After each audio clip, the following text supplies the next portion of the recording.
샬롬.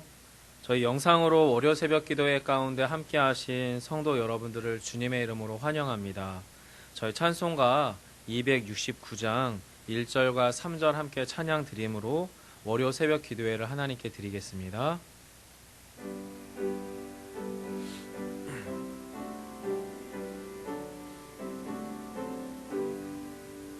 그 참혹한 십자가에 주 달려 흘린 피 샘물같이 늘 흘러서 죄 씻어 주시네.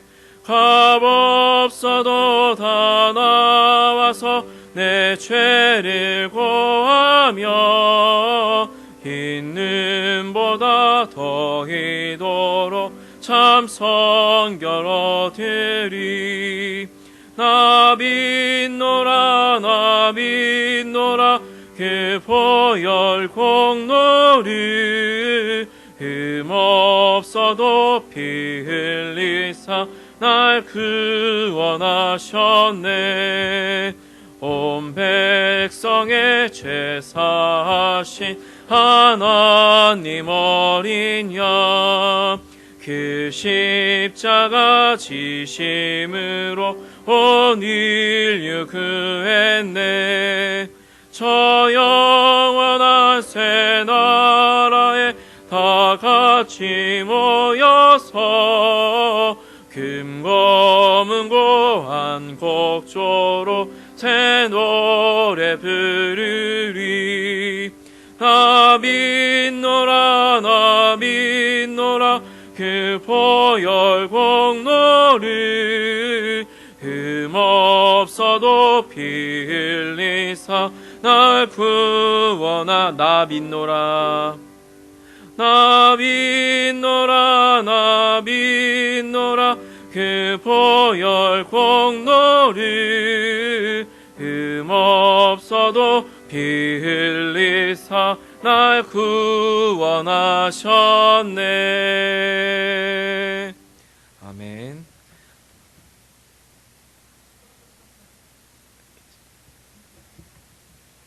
네, 함께 하나님의 말씀 나누겠습니다. 저희 이사야 34장 1절로 17절이에요.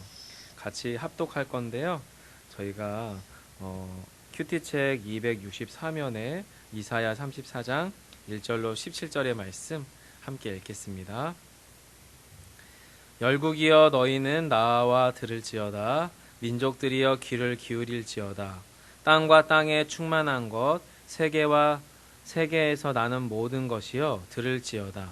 대저 여호와께서 열방을 향하여 진노하시며 그들의 만군을 향하여 분내사 그들을 진멸하시며 살육당하게 하셨은즉 그 살육당한 자는 내 던진 바 되며 그 사체의 악취가 솟아오르고 그 피에 산들이 녹을 것이며 하늘의 만상이 사라지고 하늘들이 두루마리 같이 말리되 그 만상의 세잔함이 포도나무 잎이 마름 같고 무화과 나뭇잎이 마름 같으니라.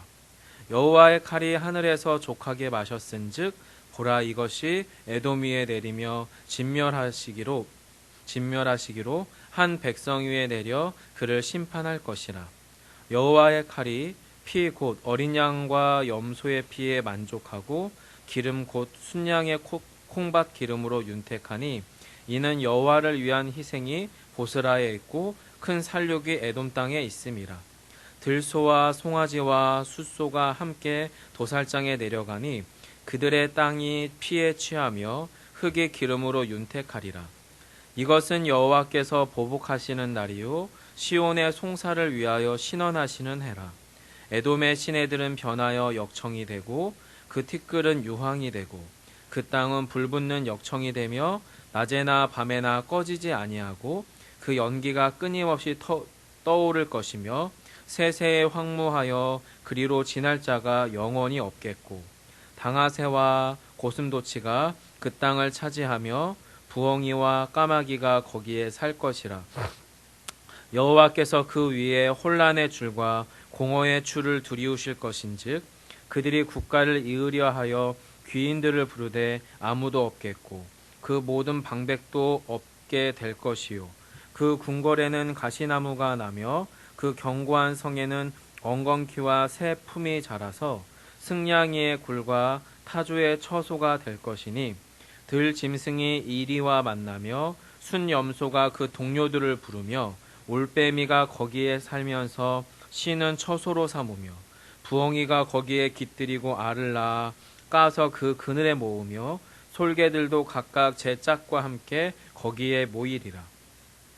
너희는 여호와의 책에서 찾아 읽어보라.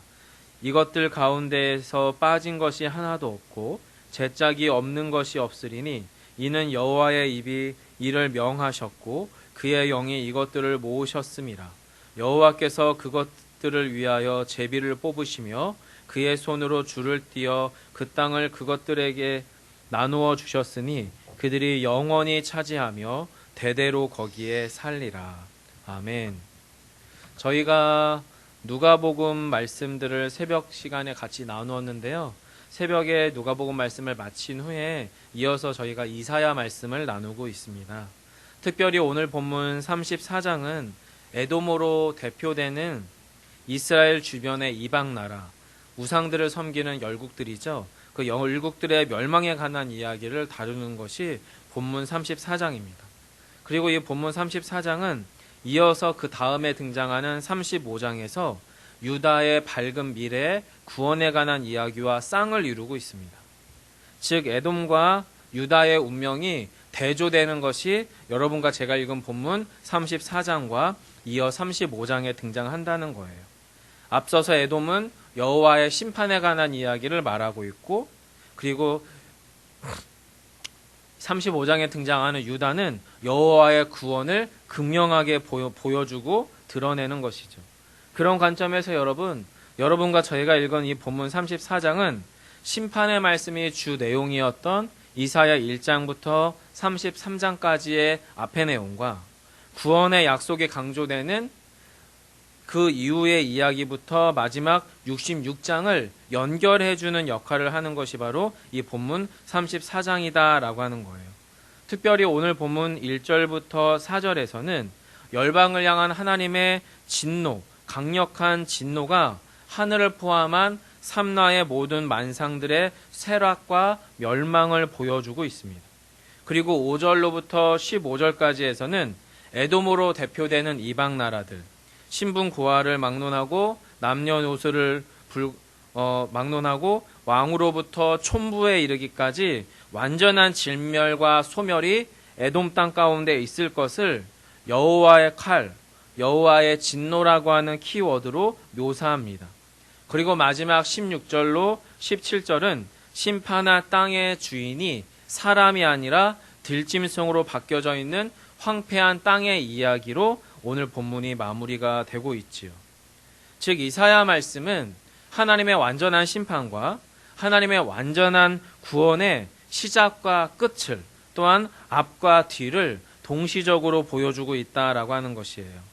하나님의 공의의 심판이 완전히 성취될 것에 대한 이야기와 동시에 하나님의 완전한 구원 역시도 완전하게 그리고 모든 것에 부족함 없이 성취될 것을 말하는 것이 이사야라고 하는 성경이라는 겁니다.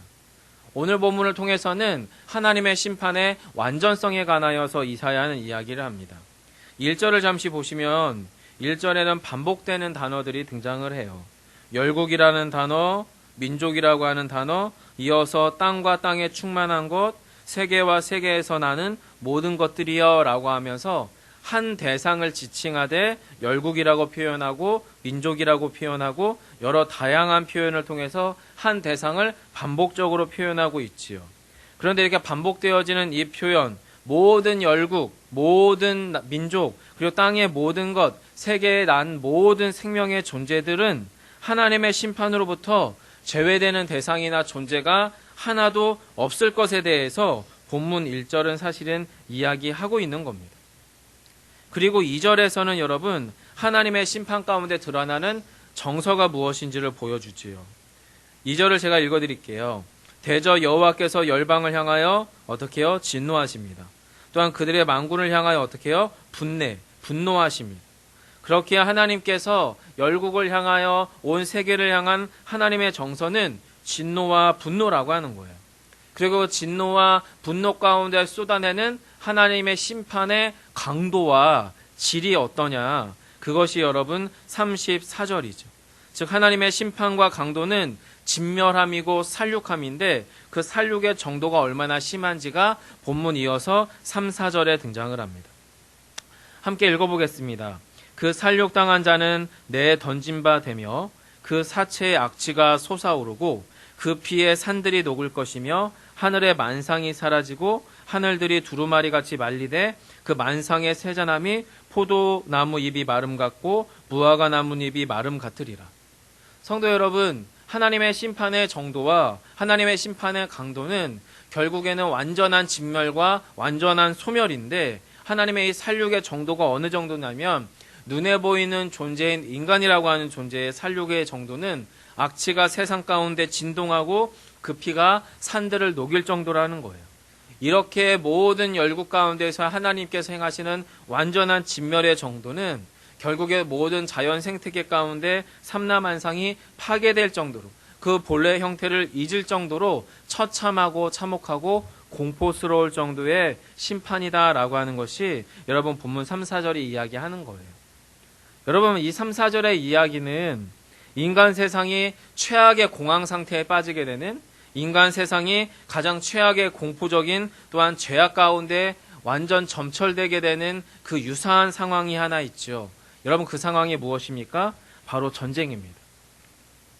전쟁이라고 하는 것은 가장 이기적으로 자신들의 이익을 관철시킬 수 있는 인간이 할 수 있는 가장 극렬하고 그리고 가장 악한 사회적 활동일 수 있는데 이 전쟁이라고 하는 걸 통해서 사실은 3, 4절과 같은 처참함과 공포스러움을 인류의 많은 역사들은 사실은 우리에게 보여주고 있고 현재도 우리는 경험하고 있어요. 그런데 여러분 이런 전쟁 중에서도 가장 비참한 전쟁은 무엇이냐면 힘의 불균형에 의해서 어느 한 강력한 어느 한 국가가 일방적으로 너무나도 약한 나라를 일방적인 학살을 통해서 일으키는 전쟁이야말로 오늘 본문에 드러나는 그러한 처참함이 드러나는 모습이죠. 본문은 그 학살의 참상을 보여주고 있습니다. 사실 여러분, 저와 여러분은 최근에 전 세계적인 코로나 사태 가운데에서 비참한 상황들, 집단적 감염에 의해서 집단 사망이 일어나는 비참한 현실들을 세계 곳곳의 뉴스를 통해서 사실은 보고 있어요. 비단 그것은 어느 한 국가의 의료 붕괴 현장 이상으로 우리에게 가져다주는 비참함의 정도가 크지요. 전쟁은, 그리고 오늘 본문에 등장하는 이 처참함은 바로 그러한 비참함과 유사한 맥락 가운데에서 어쩌면 우리가 경험하는 가장 커다란 비참함일 수 있어 보입니다. 성도 여러분, 하나님께서는 그 심판이 하늘로부터 임할 것에 대해서 이야기합니다. 하늘로부터 땅으로 임한 하나님의 이 어미한 심판은 실제적인 이 땅 가운데서 역사적 실체를 만들어내고 이 역사적 실체의 대표주자가 누구냐면 바로 본문의 에돔이라고 하는 국가예요. 오늘 본문을 다룸에 있어서 저는 성급하게 오늘날 저와 여러분이 이 본문을 읽는 시점에서 오늘의 이 시점에서 과거 에돔의 멸망 기사를 너무나 성급하게 예언적으로 취급하면서 현대 사회 안에서 오늘날 에돔이 어디고 또 누가 에돔인가 이런 식의 해석을 하지 않으셨으면 좋겠어요. 오히려 오늘 본문이 저와 여러분 가운데 보여주는 부분은 더 올바른 접근 방식은 하나님과 하나님의 공동체로 대표되던 이스라엘을 핍박하고 또한 불의하게 자신의 악을 쌓아가던 악의 구체적인 실체였던 에돔이라고 하는 국가가 자신보다 더 큰 악, 자신보다 더 강력한 악에 의해서 그 악을 통해서 어떻게 소멸되는지를 보여주고 있는 것이 오늘 본문이라고 저는 생각해요. 그리고 이렇게 더 강하고 더 큰 강력한 악을 통해서 에돔이 진멸되는 모습을 통해서 이사야는 이것이야말로 이것이 하나님의 어미한 심판이라고 이야기하는 거죠. 즉 하나님의 초월적인 신적 심판은 인간 역사를 압도합니다. 그리고 에돔의 완벽한 진멸을 의미하는 거죠. 두렵고 떨리는 심판입니다. 그리고 이러한 하나님의 진노 어린 심판을 이사야는 오늘 본문 8절에서 여호와께서 보복하는 날이요 시온의 송사를 위하여 신원하시는 해, 신원하시는 때라고 선언하는 거예요.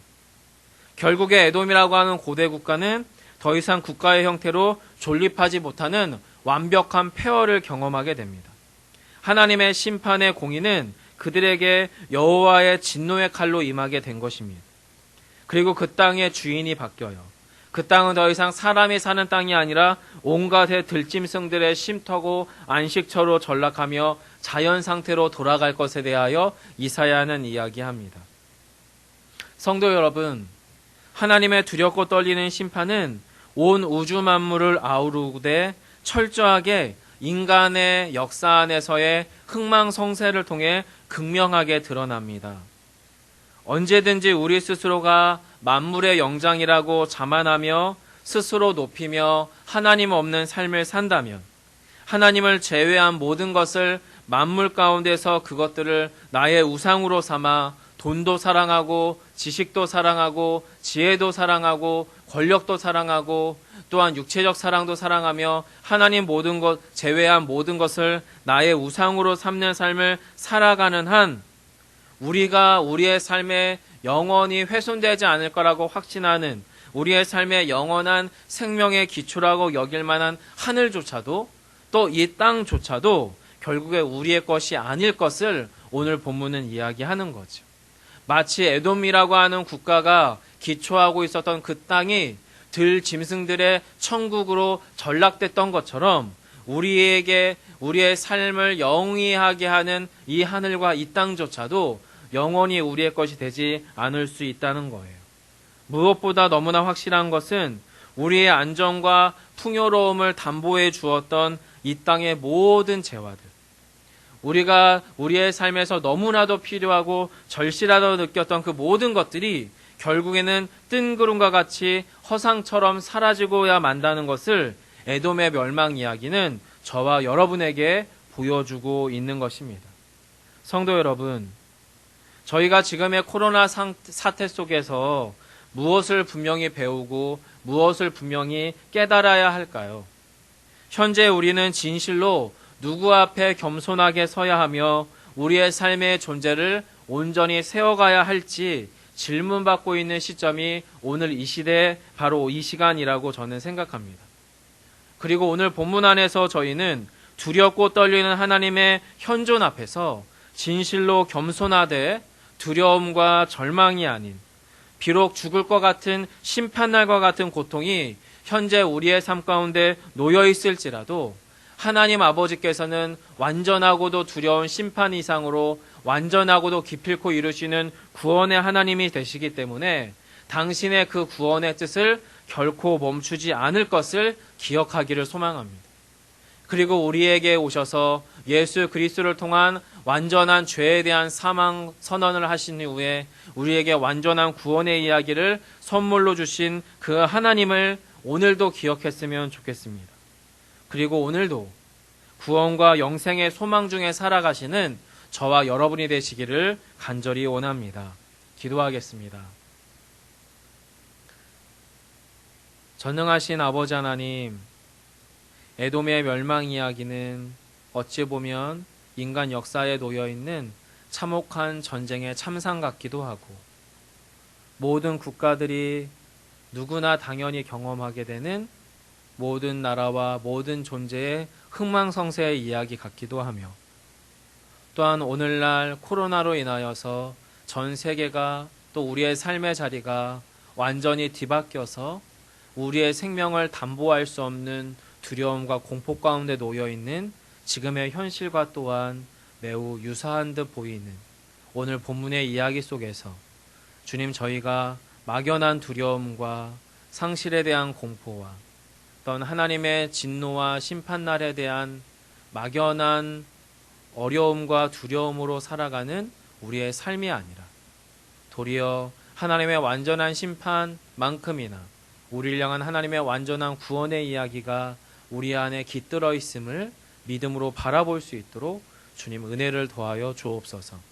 하나님, 그래서 오늘 이 시간 또 우리의 삶의 현실이 죽을 것 같은 상황과 같고 심판날과 같은 고통의 터널을 통과하고 있는 이 시간일지라도 기필코 하나님이 우리를 통하여 이루실 그 구원의 이야기 안에 온전히 나아갈 수 있는 저희 모두가 되게 하여 주시옵소서. 오늘도 그 구원의 약속의 소망 가운데 살아가길 소망하며 예수님 이름으로 기도합니다. 아멘. 하늘에 계신 우리 아버지여, 이름이 거룩히 여김을 받으시오며 나라의 임하옵시며 뜻이 하늘에서 이룬 것 같이 땅에서도 이루어지이다. 오늘날 우리에게 일용할 양식을 주옵시고 우리가 우리에게 죄 지은 자를 사하여 준 것 같이 우리 죄를 사하여 주옵시고 우리를 시험에 들게 하지 마옵시고 다만 악에서 구하옵소서. 대개 나라와 권사와 영광이 아버지께 영원히 싸움나이다. 아멘. 함께 마음 모아 기도하기를 원합니다. 먼저는 우리나라 같은 경우는 안정세로 접어들어 보이는데요. 안정세로 접어들은 코로나의 신규 확진이 또는 해외 유입이나 지역의 집단 감염 등을 통해서 여전히 발생하고 있는데요. 현 코로나 사태를 주님께서 더 온전히 붙잡아 주셔서 속히 회복되고 속히 마무리될 수 있도록 기도해 주셨으면 좋겠고요. 가정과 교회, 이 땅의 백성들의 삶을 붙잡아 주시길 위해서 기도해 주시기 바랍니다. 코로나의 위협 속에서 모든 것이 멈춰버린 듯한 경제적, 사회적 관계의 위기 중에도 사랑과 믿음이 가득한 우리의 삶의 자리가 되길 위해서 또한 부활의 능력과 소식이 우리 삶의 영광스러운 소망이 될 수 있도록 함께 기도하시고 우리의 삶의 자리로 돌아가겠습니다. 함께 기도합니다.